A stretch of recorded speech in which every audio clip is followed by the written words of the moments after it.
Salut à tous, on se retrouve pour l'épisode 1852 du Zap Image. On commence aujourd'hui en ce mercredi 15 juin avec des anniversaires et tout d'abord c'est Mohamed Salah, l'attaquant égyptien, l'attaquant de Liverpool. Il fête aujourd'hui ses 30 ans pour ce joueur qui a encore réalisé une magnifique saison. N'oubliez pas qu'il a terminé co-meilleur buteur du championnat anglais avec Hugh Minson.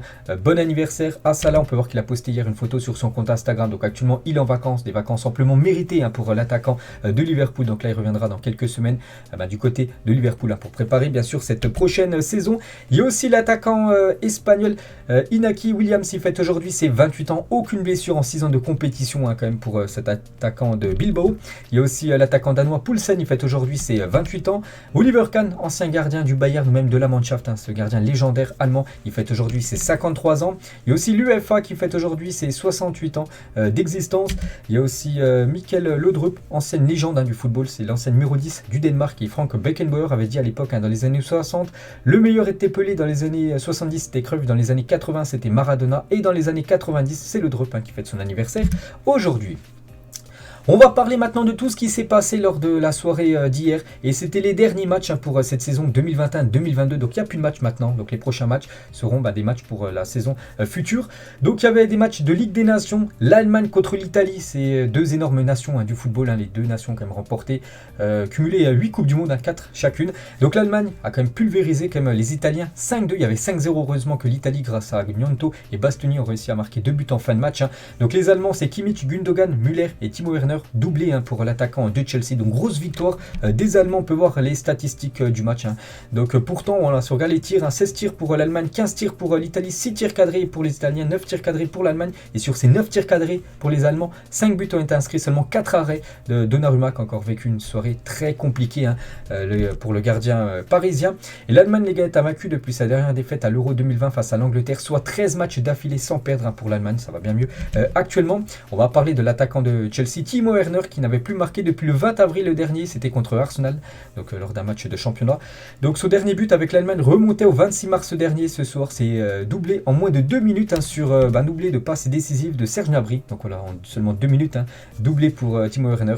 Donc félicitations à lui. Donc voilà, pour finir sur ce dernier match avec un doublé pour lui. On va parler aussi de ce joueur, lui aussi a été buteur, il a inscrit un but, c'est l'infatigable Thomas Müller, et 44e but en sélection, en 115 sélections tout simplement en tout. Donc incroyable bien sûr. Thomas Müller, on peut voir qu'il figure quand même très bien parmi les meilleurs buteurs de l'histoire de la Mannschaft. Donc Thomas Müller c'est 44 buts, donc il est plus qu'à un but pour revenir sur Rummenigge, 45 buts. On peut voir que ce record, le recordman c'est Miroslav Klose, 71 buts, c'est toujours le meilleur buteur de la Mannschaft. Et la dernière fois que l'Italie les gars a concédé 5 buts dans un même match, toute compétition confondue, c'était en 1957, parce que l'Italie, pourtant c'est une équipe quand même réputée pour avoir une sacrée défense, hier ils ont pris quand même 5 buts. Donc la dernière fois qu'ils ont pris autant de buts c'était en 1957, donc bien sûr ça datait. Donc voilà quand même ce résultat très surprenant. Donc voilà, l'Allemagne les gars a mis une correction on peut dire aux Italiens. Et on va parler de Donnarumma. Donc Donnarumma quand même depuis son départ de Milan, il faut avouer que voilà sa carrière un petit peu régresse tout simplement. Donc les larmes de Donnarumma après l'humiliation subie face à l'Allemagne ce soir. Donc bien sûr il a été très déçu, le capitaine de cette équipe italienne. Donc voilà, sur 9 arrêts, sur 9 tirs cadrés concédés, donc il a pris quand même 5 buts. Donc voilà, pas une super bonne soirée tout simplement pour Donnarumma. Donc lui les gars, il a marqué des points lors de ces matchs de Ligue des Nations avec la sélection italienne. C'est Wilfried Gnonto, 18 ans et 221 jours, devient tout simplement le plus jeune buteur de l'histoire de l'Italie devant Bruno Nicolé, 18 ans et 258 jours. Félicitations. Voilà ce jeune joueur de l'Inter Milan, prêté actuellement à l'équipe de Zurich du côté du championnat suisse. Donc c'est un nom bien sûr à surveiller. C'est lui tout simplement maintenant le plus jeune buteur de l'histoire de la Squadra Azzurra. Donc voilà une petite info concernant ce jeune crack. Donc il a été buteur hier, il a été aussi passeur D lors du match aller. Il y avait eu un partout entre l'Italie et l'Allemagne lors du match aller. C'est lui qui avait fait la passe D pour le but de Pellegrini. Donc voilà, il a marqué beaucoup de points bien sûr, ce jeune Italien. On va parler de l'autre match dans le même groupe. Et là bien sûr j'ai vu le résultat, j'ai pas vu le match mais j'ai vu le résultat. J'ai été très surpris. L'Angleterre a pris une sacrée correction. Ils ont pris 4-0 contre la Hongrie. Cette équipe très surprenante hongroise. On peut voir tous les buteurs incroyables l'Angleterre. On peut voir les statistiques du match, hein. L'Angleterre a eu plus de possession de balle, plus de tirs, mais voilà, la Hongrie les gars, sur ces 5 tirs cadrés, ils ont inscrit 4 buts, hein.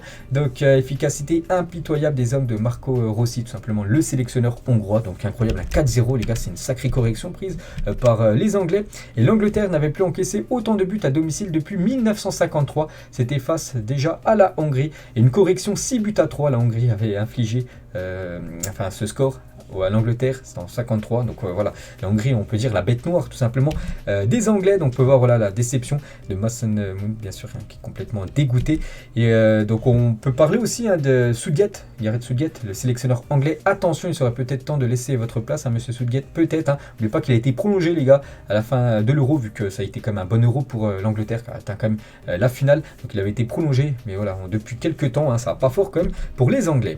Et la Hongrie les gars, qui vient de s'imposer 4-0 contre l'Angleterre, est première de ce groupe de Nations League, très belle période pour eux, c'est incroyable, hein, parce que cette équipe hongroise, ils ont un groupe énorme, hein, ils sont quand même dans le groupe de la mort, avec l'Allemagne, l'Italie, l'Angleterre, et c'est eux qui sont en tête, c'est incroyable, hein. Donc ils ont 7 points, l'Allemagne 6 points, l'Italie 5 points, et l'Angleterre, attention, 2 points, donc ils ont un peu le même problème, hein, que l'équipe de France, hein. Donc ils pourraient jouer en Ligue B la saison prochaine, cette équipe anglaise, donc il ne reste plus que 2 matchs les gars, il ne reste plus que 6 points à distribuer, donc voilà, ce classement très surprenant, hein. Donc la Hongrie, hein, quand même félicitations et grand respect à eux. On va parler d'un autre groupe, hein, de Ligue des Nations, donc c'était tout d'abord un Pays-Bas contre l'équipe du Pays de Galles, et les Néerlandais se sont imposés 3-2 contre cette équipe galloise, encore avec une fin de match complètement folle. Donc tout d'abord les statistiques du match, hein, donc les Pays-Bas ont complètement dominé, hein, bien sûr, cette rencontre, beaucoup plus de possession de balle, plus de tirs ou même plus de tirs cadrés, mais ils ont galéré les gars, et vraiment tout s'est joué dans les dernières secondes de la partie. Donc n'oubliez pas qu'au match aller les gars, pareil, hein, Pays de Galles, Pays-Bas. Donc le Pays de Galles égalise à la 92e minute et les Pays-Bas marquent le but de la victoire à la 94e minute. Donc le scénario a été identique hier, c'est incroyable. Au match retour, le Pays de Galles égalise à la 92e minute, hein, grâce à Gareth Bale. Donc il allait avoir 2 partout. Et Memphis Depay les gars, 2 minutes après, de nouveau repermet aux Pays-Bas de prendre encore de nouveau 3 points. Incroyable, hein, quand même, ces fins de match entre les Pays-Bas et Pays de Galles, hein, c'est fait. Ça finit à chaque fois pareil, avec des buts inscrits à 92 et 94e, mais ça a toujours souri aux Hollandais, donc incroyable bien sûr, hein. Ce finish, et le sauveur des Pays-Bas ce soir s'appelle Memphis Depay, et Depay est le deuxième meilleur buteur de l'histoire des Pays-Bas, égalité avec Huntelaar 42, il y a 8 unités de Van Persie, le meilleur buteur tout simplement de l'histoire des Pays-Bas, 50 buts pour Van Persie, et Depay actuellement 42, pourtant il a joué seulement 17 minutes, hein, il est rentré en fin de match, il a été décisif, hein, donc ça va lui faire plaisir. N'oubliez pas qu'il a loupé un penalty, souvenez-vous, lors du dernier match, il y a quelques jours, hein, contre la Pologne, il y a eu 2 partout, et il avait le penalty en fin de match, là il avait loupé, et là c'est lui qui a permis bien sûr aux Pays-Bas de prendre les 3 points, et Depay les gars est impliqué dans 20 buts avec les Pays-Bas cette saison, 15 réalisations et 5 passes décisives, personne ne fait mieux en sélection dans le monde, hein, tout simplement, voilà, pour vous montrer la saison énorme de Memphis Depay avec les Pays-Bas. L'autre match dans le même pool, hein, c'était entre la Pologne et la Belgique, et la Belgique, petite victoire, mais une victoire très importante, hein, une petite victoire 1-0, Batshuayi, l'unique buteur du match. On peut voir les statistiques du match, on peut voir voilà, que ça a été kiff-kiff, hein, niveau tir, hein, voilà, 12 tirs des deux côtés, bon, la Belgique a plus de possession, même sur ses 12 tirs, 4 tirs cadrés, alors que la Pologne a seulement 1 tir cadré sur ses 12 tentatives. Et du coup, le classement, voilà, de ce groupe, donc les Pays-Bas 10 points, la Belgique 7 points, la Pologne 4 points, le Pays de Galles 1 point, donc Pays de Galles, hein, ça sent la Ligue B pour eux, et Pays-Bas les gars très bien partis, hein, il reste plus que 2 matchs pour eux, hein, pour atteindre, on va dire, le final four de cette Nation League. Du coup on peut voir sinon tous les autres résultats, donc ça a été une soirée avec pas mal de buts, on peut voir 35 buts ont été inscrits, hein, dans toutes les ligues, hein, Ligue A, Ligue B, Ligue C et Ligue D. On peut voir par exemple la Turquie s'est imposée 2-0 contre la Lituanie, 2-2 entre le Luxembourg et les îles Féroé. Et du coup, ces grandes nations qui sont en immense difficulté dans cette Nation League, hein, l'Italie, c'est une victoire en 4 matchs. La Suisse, une victoire en 4 matchs. La France et l'Angleterre, eux, c'est pire, hein, 0 victoire en 4 matchs. Hein, très mal parti, hein, la France et l'Angleterre, il y a de grandes chances, hein, qui jouent. C'est 2 grandes nations du football en série, enfin en Ligue B, on va dire, lors de la prochaine édition. Et du coup, on va regarder tous les classements, voilà, des 4 poules.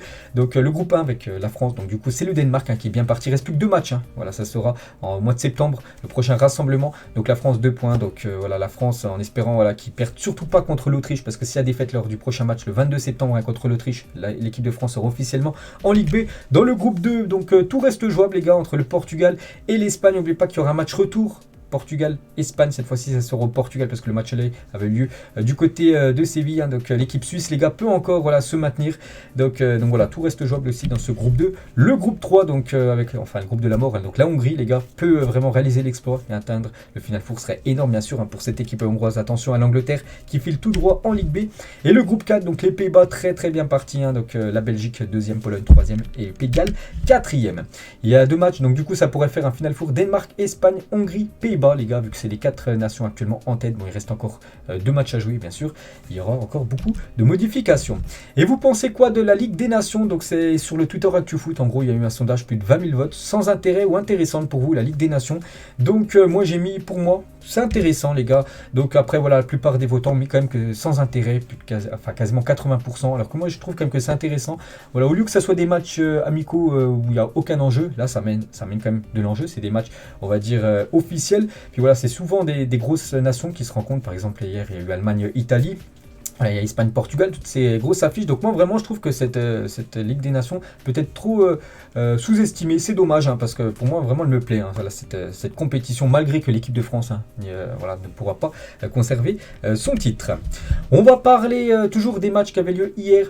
Et un match très important, c'était le dernier ticket pour jouer la future Coupe du Monde. Donc le Costa Rica de Keylor Navas est le dernier qualifié pour la Coupe du Monde 2022. Victoire 1-0 de son pays face à la Nouvelle-Zélande. Donc l'unique buteur du match est Campbell à la 3e minute de jeu. Puis après, ils ont réussi à conserver bien sûr ce résultat. Pourtant, la Nouvelle-Zélande a quand même dominé. Hein. Voilà, cette équipe du Costa Rica. Pourtant, la Nouvelle-Zélande, les gars, jouent avec un jour en moins les 20 dernières minutes, vu qu'ils ont pris un carton rouge à la 69e minute. Mais ils ont quand même eu beaucoup plus de possession de balle, plus de tirs, plus de tout. Mais c'est bien le Costa Rica, les gars, qui a réussi à garder sa cage inviolée. Et du coup, c'est le Costa Rica qui file tout simplement à la Coupe du Monde. On peut voir la joie des Costa-Ricains. Keylor Navas, la star bien sûr de ce pays, bien sûr le gardien parisien. Donc le groupe E, du coup, il est définitif. Hein. Donc Espagne, Allemagne, Japon et du coup Costa Rica, le groupe de la mort, peut-être, parce qu'il y a quand même des énormes nations. Hein. Donc l'Espagne, Allemagne, les gars, c'est quand même du très très lourd. Japon, c'est une très belle équipe sur le continent asiatique. Et Costa Rica, les gars, une équipe coriace. Donc voilà ce gros groupe, bien sûr. Hein.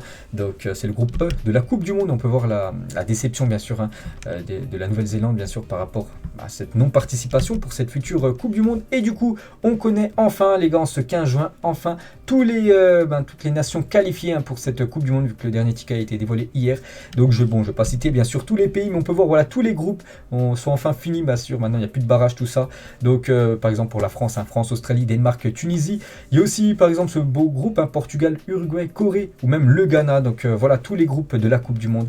Donc, on a hâte, bien sûr, on ne veut pas que ça commence mi-octobre, hein. Voilà cette Coupe du Monde, ou je crois novembre, hein, je me souviens plus, j'ai plus exactement les dates. Bref, regardez toutes les nations en gros qualifiées. Donc là en gros c'est quasiment les meilleurs joueurs de chaque nation. On peut voir où il y a le trophée de la Coupe du Monde juste le jour derrière, c'est Kylian Mbappé, parce que l'équipe de France est la dernière nation à avoir remporté bien sûr cette Coupe du Monde. Et TF1 les gars diffusera 28 matchs en clair pendant la Coupe du Monde 2022. On va notamment avoir droit à 16 soirées d'affilée avec des matchs à 20h en début de compétition. Donc il n'y aura plus le journal de 20h sur TF1 les gars, ce sera des matchs de Coupe du Monde quasiment pendant 16 jours d'affilée à 20h. Il y aura des matchs de Coupe du Monde. Donc on a hâte bien sûr de voir ça. Donc voilà toutes les affiches que TF1 diffusera en clair. Donc là c'est que des matchs de poule. On peut voir par exemple déjà les 3 matchs de l'équipe de France seront diffusés sur TF1. Il y a aussi des beaux matchs comme Cameroun-Brésil, comme je sais pas, Belgique-Canada, ou par exemple Argentine-Mexique. Donc voilà le gros programme qu'il y aura sur TF1. TF1 diffusera également les 5 meilleurs huitièmes de finale, les 3 meilleurs quarts de finale, les 2 mi-finale, le match pour la 3e place et bien évidemment la finale sera diffusée sur TF1. Et si l'équipe de France les gars atteint la finale, donc ça sera le jackpot pour TF1. Il faudra dépenser 330 000 € bruts pour avoir droit à 30 secondes de publicité sur TF1 à la mi-temps de la finale de la Coupe du Monde si l'équipe de France joue cette finale. Donc si l'équipe de France n'est pas en finale, ça sera 180 000 € en cas d'absence de l'équipe de France, pour vous montrer quand même les montants complètement fous des publicités les gars, des grands événements bien sûr, vu qu'il y a beaucoup de monde qui regarde la Coupe du Monde. Donc voilà, quasiment plus de 300 000 € les gars pour seulement 30 secondes de publicité à la mi-temps si bien sûr l'équipe de France atteint la finale. Et honteux les gars par rapport à ce match ce match d'ouverture entre le Sénégal et le Pays-Bas, le tout premier match de la Coupe du Monde qui opposera donc le Sénégal et les Pays-Bas, le 21 novembre prochain, c'est à 11h du matin, n'oubliez pas, ne sera pas diffusé en clair. Donc beIN Sport sera la seule chaîne qui retransmettra la rencontre en France. De toute façon, beIN Sport va diffuser tous les matchs de la Coupe du Monde, mais voilà, le match sera ni diffusé sur TF1 ni sur M6, donc en gros il faudrait avoir un abonnement payant, parce que beIN Sport c'est payant pour regarder le premier match de la Coupe du Monde entre le Sénégal et le Pays-Bas, donc programmé à 11h le 21 novembre prochain. Et ils regarderont la Coupe du Monde à la télé, de regarder tous ces immenses joueurs, les gars, qui ne participeront pas à la Coupe du Monde, hein. Donc pas mal de Italiens comme Donnarumma, les Colombiens comme Luis Diaz, Alaba, on peut voir bien sûr Haaland, Mahrez, Osimhen, Robertson, même Mohamed Salah, hein, qui fête son anniversaire, je le dis, aujourd'hui. On revient 4 ans jour pour jour en arrière. Le jour pour jour, c'était exactement hier, hein, le 14 juin 2018, et avait lieu le lancement de la Coupe du Monde de Russie, enfin Coupe du Monde en Russie. Donc là, par exemple, ça a été le sacre, bien sûr, de l'équipe de France. Donc le match d'ouverture, souvenez-vous, hein, c'était la Russie contre l'Arabie Saoudite. La Russie avait écrasé l'Arabie Saoudite, je me souviens, 5-0 hein, pour ce match d'ouverture. Donc bien sûr, ça a été le lancement de cette Coupe du Monde. Et Deschamps, les gars, après le décès de son père, hein, par rapport à l'équipe de France, il a dit: j'aurais passé de mauvaises vacances, même si on avait gagné les matchs. Après ça, c'est plus personnel. C'est une sale période, mais voilà, ça peut arriver. C'est pour cela qu'il faut toujours apprécier les très bonnes périodes. Hein. Voilà ce que dit Deschamps, bien sûr, par rapport à ces jours qui ont été compliqués pour lui, hein, bien sûr, avec la perte de son papa. Et parlons français à l'heure actuelle. Quel serait le meilleur 11 possible pour les Bleus pour jouer cette future Coupe du Monde? Le 3-5-2, le 4-2-3-1, le 4-3-3 ou un autre choix? Donc moi je pense que le meilleur choix c'est tout simplement le 4-2-3-1, mais avec les joueurs à leur place, avec les deux défensifs, hein, donc Kanté, Pogba ou peut-être Tchouaméni à la place d'un des deux. Donc voilà, pour moi c'est l'équipe parfaite, hein, de l'équipe de France. Voilà, Deschamps doit opter pour cette formation. N'oubliez pas que ça a été cette formation, le 4-2-3-1, qui avait été optée lors de la Coupe du Monde gagnée par l'équipe de France. Et allons-nous mettre fin à la malédiction des champions du monde cet hiver au Qatar? N'oubliez pas que depuis l'Italie en 2006, l'Espagne en 2010, l'Allemagne en 2014, à chaque fois le champion est éliminé en phase de groupe dès l'édition d'après. Donc en espérant que l'équipe de France casse bien sûr cette très mauvaise série. Toujours avec les Bleus, cette fois-ci il y a 6 ans, jour pour jour, Payet scellait la victoire des Bleus au Vélodrome face à l'Albanie. Ici, c'est chez moi. Donc c'était le deuxième match de l'équipe de France. Il avait été déjà buteur lors du match d'ouverture contre la Roumanie avec une victoire 2-1. Donc avec ce but inscrit en fin de match. Là, la même chose, il avait inscrit un autre but à Dimitri Payet qui avait été énorme bien sûr en ce début d'Euro 2016. Donc voilà, c'était au Stade de France, c'était il y a 6 ans, jour pour jour.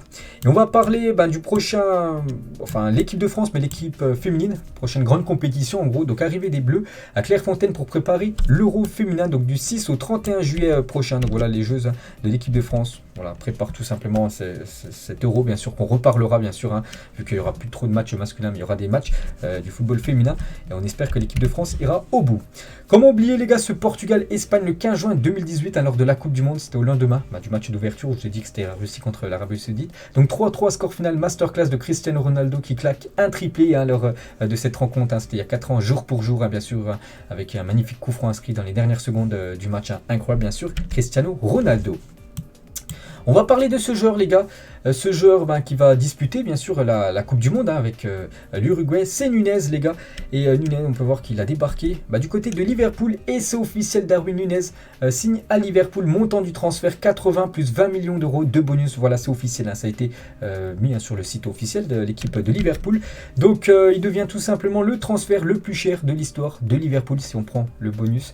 Donc Darwin Nunez, c'est 100 millions d'euros, avant c'était Van Dijk qui avait le record, 84 millions d'euros. Donc voilà, gros transfert du côté de Liverpool. L'ancien attaquant du Benfica débarque du côté de l'Angleterre. Donc voilà, quelques photos lors de sa signature hier du côté des installations de Liverpool. On peut voir très content bien sûr. Nunez, il portera le numéro 27 s'il y en a vraiment, s'il y a des fans de Darwin Nunez qui veulent floquer son maillot. Et n'oubliez pas les gars, lors de ces 2 saisons du côté du Benfica, donc il aura joué 85 matchs, 48 buts et 14 passes décisives. Donc sa première saison, donc il a fait une belle saison, mais personne n'avait parlé quand même de lui. La deuxième saison, la saison dernière, il avait été énorme, vraiment des stats énormes. Donc voilà, il rejoint cette équipe de Liverpool et il a laissé un petit message aux supporters du Benfica.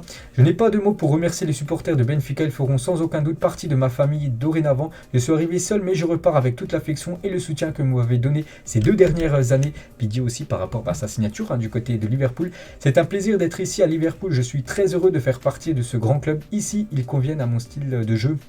Je suis ici parce que je veux gagner de nombreux trophées du côté des Reds. Donc la dernière fois les gars que Liverpool avait un Uruguayen en attaque, souvenez-vous, c'était Luis Suarez, 33 matchs, 31 buts, 12 passes décisives, un seul Thierry Henry a été directement impliqué dans plus de buts en une seule saison de Première Ligue que Luis Suarez en 2013-2014. On verra si cet Uruguayen sera de nouveau autant décisif que Luis Suarez à l'époque. Et Alexander Arnold les gars sur Twitter, bienvenue à Liverpool Darwin, comment puis-je vous aider? Peut-être en lui donnant pas mal de caviar, les caviar que va lâcher l'international anglais pour Nunez. Donc bien sûr on sait qu'il fait beaucoup de passes D bien sûr, Alexander Arnold. Puis voilà, il a déjà mis un petit message bien sûr par rapport à son nouveau coéquipier du côté de Liverpool. Et la Première Ligue accueille un nouveau crack bien sûr, vu qu'il y a quelques jours on a dit que City accueillait tout simplement Haaland, donc deux immenses grands numéro 9 les gars, dans les deux meilleurs clubs actuellement du côté de l'Angleterre. Donc voilà, la saison prochaine va être passionnante, toujours en Première Ligue. Et Harry Kane les gars, sur Haaland et Nunez, on s'attend toujours à ce que les meilleurs attaquants jouent en Première Ligue avec ces deux nouvelles arrivées, ça sera le cas. Ça m'a toujours aidé d'avoir des joueurs qui m'offrent un tel challenge, ça me permet de progresser. Voilà ce que dit Harry Kane bien sûr par rapport à ces deux nouveaux joueurs pour cette prochaine saison de Première Ligue. Et toujours les gars avec l'équipe de Liverpool, un mannequin Asos a fait fuiter le 3e maillot de Liverpool sur TikTok. Donc voilà à quoi devrait ressembler, bon pour l'instant rien d'officiel parce que ça n'a pas été encore officiellement dévoilé par Liverpool, mais il devrait ressembler à ça, le 3e maillot de cette équipe des Reds. On va parler d'un autre transfert et ça a été la présentation hier, c'est Aurélien Tchouaméni, le joueur français a passé avec succès sa visite médicale avec le Real Madrid, c'était hier, donc tout s'est bien passé lors de sa visite médicale, il est ok pour signer du côté de Madrid et voilà sous ses nouvelles couleurs, donc ça sera le numéro 18, le nouveau 18 du côté de Madrid, donc avec sa famille qui est très très fière bien sûr de Aurélien, voilà pour cette signature quand même dans le plus grand club du monde qui est le Real Madrid. Donc le flow de Tchouaméni avec le maillot du Real Madrid, quelques photos, alors donc il n'était pas au Bernabeu, il n'a pas été présenté dans le stade, mais plutôt du côté de Valdebebas, donc le stade d'entraînement on va dire. Donc voilà quelques photos où il a fait quelques jongles bien sûr, quelques photos bien sûr avec le nouveau maillot du Real Madrid pour cette saison prochaine. Un petit message de Tchouaméni sur son compte Twitter: je veux vraiment rejoindre l'équipe pour continuer à écrire cette histoire à faire. J'ai hâte de rejoindre l'équipe et de prendre part à l'histoire que nous ferons. Donc en gros bon, la traduction n'est pas ouf, mais bon voilà en gros qu'il est très content en gros de rejoindre bien sûr cette équipe de Madrid. Il a dit, voilà, je suis très content d'être ici, c'est un rêve signé dans le meilleur club du monde, on va travailler dur pour gagner encore plus de titres, étoffer l'histoire de cette équipe. Il a également dit, dès que j'ai su que le Real Madrid me voulait, je n'ai jamais douté, je suis vraiment heureux d'être là, de commencer un nouveau chapitre dans le meilleur club du monde. Il a également dit lors de cette conférence de presse hier, j'ai eu la chance de parler avec Benzema et Camavinga. Kama s'est beaucoup amélioré, donc Karim Benzema est le meilleur au monde. Quand il a su que les négociations se passaient bien, il m'a écrit pour tout m'expliquer, à savoir si j'avais besoin de quelque chose, voilà, pour venir du côté de Madrid, bien sûr. Voilà, les sous l'aile, on va dire, de Benzema et Camavinga, deux autres Français, voilà, qui côtoient, on va dire, en équipe de France. Toujours avec Tchouaméni, lors de la finale de la Ligue des Champions, j'étais déjà en négociation avec Madrid et d'autres équipes. Quand j'ai vu la Ligue des Champions que Madrid a réalisée, j'ai écrit à mon agent pour lui demander de faire tout son possible pour signer dans ce club, le Real Madrid. Donc les autres clubs, c'était Liverpool et le PSG, bien sûr, qui voulait recruter Tchouaméni. Il a regardé la finale contre Liverpool et voulait absolument après voilà signer du côté du Real Madrid. Donc c'est pour ça qu'après c'était cuit, on peut dire, pour le PSG et les Reds. Et il a parlé de Mbappé. Donc Kylian Mbappé m'a parlé et m'a demandé si je pouvais venir à Paris, mais je lui ai dit que mon choix a toujours été Madrid. Il a compris ma décision, il est content pour moi. Donc on peut voir même, ça fait la une journal Marca aujourd'hui, Mbappé m'a appelé pour aller au PSG. On peut voir que Kylian Mbappé a essayé tout simplement de faire venir Tchouaméni du côté du PSG, mais voilà, le joueur monégasque a préféré rejoindre quand même l'équipe du Real que de venir du côté de la capitale française. Et la présentation directement en espagnol pour Tchouaméni les gars, on sait que Mbappé lui parle très très bien espagnol. La même chose les gars pour Tchouaméni, j'ai vu quelques vidéos où vraiment il a fait une présentation où il parle parfaitement espagnol, donc félicitations. Bien sûr il va très bien s'adapter bien sûr au nouveau vestiaire du Real Madrid. Il a été aussi interviewé, enfin pas interviewé, mais voilà, le TikTok, enfin celui qui tient le TikTok on va dire du Real Madrid lui a posé quelques questions. Donc le meilleur joueur du Real Madrid pour toi.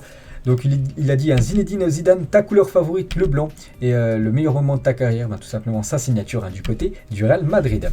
Et tous les maillots, enfin les maillots floqués Tchouaméni sont déjà disponibles à l'achat sur le site officiel du Real Madrid. Vous pouvez déjà vous offrir si vous voulez les gars le nouveau maillot Tchouaméni numéro 18 du Real Madrid pour cette prochaine saison. Et Tchouaméni les gars, depuis qu'il a rejoint cette équipe madrienne, donc il a pris plus de 1 million d'abonnés sur Instagram depuis son arrivée à Madrid. Avant il avait 376 000 abonnés avant que ça soit officiel, et maintenant On peut voir qu'il y a plus de, il y a plus de 1 million, 300 000 abonnés, ou même de followers sur ce compte Instagram. Et le futur du Real Madrid est déjà quasi assuré. Et quelle équipe, regardez le futur du Real Madrid. Donc on enlève, on va dire, les joueurs, on va dire plutôt anciens, parce que le plus vieux, c'est qui? C'est Militao à 24 ans. Donc voilà, c'est quand même très très jeune. Donc on remplace tous les vieux entre guillemets et on met la jeunesse, et il y a déjà pas mal de postes qui sont déjà assurés, comme Vini 21 ans, Rodrigo 21 ans, Valverde 23, Tchouaméni 22, même Camavinga 19 ou même Militao 24. Donc je pense à des autres joueurs, pourquoi pas Haaland en numéro 9, pourquoi pas un défenseur droit, Reece James, qui est aussi une priorité du côté de Madrid. Donc voilà, le futur est rayonnant, on peut dire, du côté de cette équipe madrilène. Donc lui, les gars, joueur du Real Madrid, bon, lui il arrive en fin de carrière, mais il a fait une magnifique carrière du côté de Madrid. C'est Luka Modric, a été nommé meilleur joueur croate de l'année 2022. Et bon, c'est une habitude pour lui, un trophée qu'il remporte pour la 10e année consécutive. Bon, simplement mérité, encore une énorme saison pour Luka Modric. Et Modric, les gars, sur la Ligue des Nations, ce n'est pas normal de nous faire jouer 4 matchs en 10 jours après une saison comme ça. C'est inhumain, surtout pour lui, Lucas a joué, déjà qui est plutôt vieux, et voilà, qui a joué quand même pratiquement beaucoup de matchs, et surtout que son équipe est partie quand même en finale de Ligue des Champions. Donc on peut comprendre bien sûr qu'il en avait un petit peu marre, bien sûr, de jouer tous les 3 jours. Puis là voilà, c'est des vacances amplement méritées pour Luka Modric. Toujours avec son club, le Real Madrid, les gars. Donc dès 2024, l'UEFA va organiser un tournoi annuel de pré-saison à la mi-août. 4 grands clubs européens se feront face, dont le vainqueur de la Ligue des Champions. La compétition devrait se dérouler aux États-Unis. Donc voilà une nouvelle compétition, les gars. Bon, pour l'instant, rien d'officiel. Mais voilà, il y a des pourparlers du côté de l'UEFA qui pourra avoir, on peut dire, un final four des 4 meilleures équipes en club. Là, je vous parle. Et donc, par exemple, le Real Madrid pourra affronter, je sais pas, le Bayern, Manchester City et j'en sais rien, et Liverpool, les gars, lors d'un final four qui se déroulerait aux États-Unis. Du coup, le vainqueur de la Ligue des Champions pourrait ainsi ne plus participer à l'UEFA Super Coupe. Du coup, l'UEFA Super Coupe, voilà, une Super Coupe d'Europe n'existerait plus. Ce serait plutôt ça. Donc à voir, les gars. Vous savez que bon, pour l'instant c'était pour parler, mais ça pourrait bien sûr être une option. Voilà, pour à partir de 2024. On revient en France, les gars. On va parler des prochains calendriers pour cette prochaine saison. Et officiel, la LFP dévoilera les calendriers de la saison 2022-2023 de Ligue 1 et Ligue 2 vendredi. Donc après-demain, on connaîtra par exemple le premier adversaire du PSG. Voilà, on connaîtra bien sûr tous les classicos, les dates tout simplement. Donc voilà, c'est après-demain, les gars, que tous ces calendriers seront dévoilés. On va parler d'une équipe qui évolue actuellement en Ligue 2. C'est l'équipe de Bordeaux. Et il pourrait même jouer la saison prochaine en National 1. Parce qu'officiel, Bordeaux est rétrogradé en National 1 par la DNCG. On va voir le communiqué officiel de la part de la LFP. Donc la DNCG, en gros, c'est ceux qui regardent les comptes finances, voilà, par rapport au club. Et actuellement, Bordeaux est dans le rouge. C'est pour ça que pour l'instant, il pourrait être rétrogradé en National 1 la saison prochaine. Donc bien sûr, ce serait une catastrophe.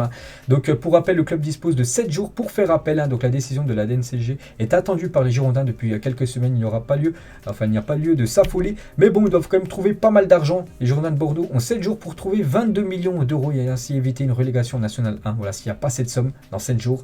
Donc voilà, ce sera officiel. Bordeaux jouera la saison prochaine en 3e division française. C'est tout simplement une catastrophe pour ce club.